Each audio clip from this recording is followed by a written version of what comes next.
So the PS4, PS5, and PS3, of course, we all know Sony, Sony is basically like a Disney of video games, okay?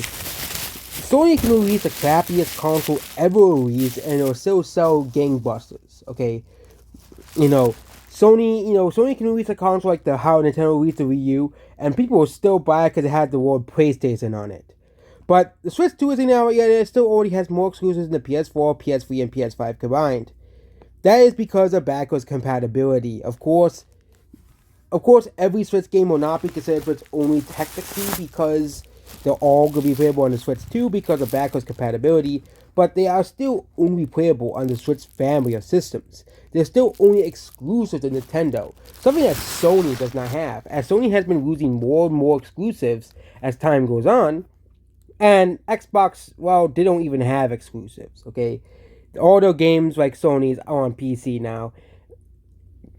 It seems that Nintendo is the last company to truly have games exclusive to their consoles.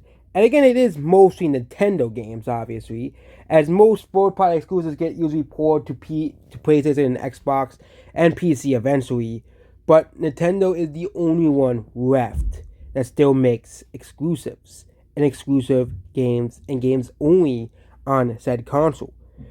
You're not going to see Mario on the Xbox Series X or PlayStation 5 anytime soon. So, yeah, apparently Nintendo is just going to win.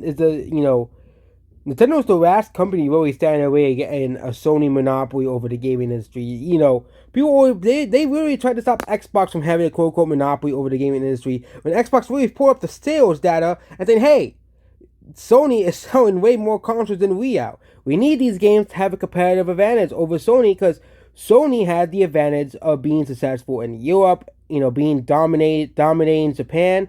And, I bet if they had Call of Duty exclusive, there'll be reasons, I think the FTC is too Sony biased, obviously. And it'll just become Nintendo and Xbox of Sony if the FTC finally realizes, hey, what Sony is doing is actually bad, because now Sony is trying to do the same thing that Microsoft is doing, and guess what? No one is stopping Sony from buying up tons and tons of Japanese gaming developers.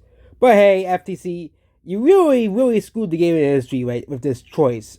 With decision against Xbox. You may be a fan or not fan of Microsoft's, interest in the gaming industry, but it's pretty sad that now they're trying to basically just give Sony the gaming industry. Whereas this be Sony and Nintendo, because I don't think Xbox will last too much longer. Nintendo, of course, had the momentum from the Switch, so it's gonna be. And Nintendo's not really trying to compete with PlayStation, so yeah. Goodbye.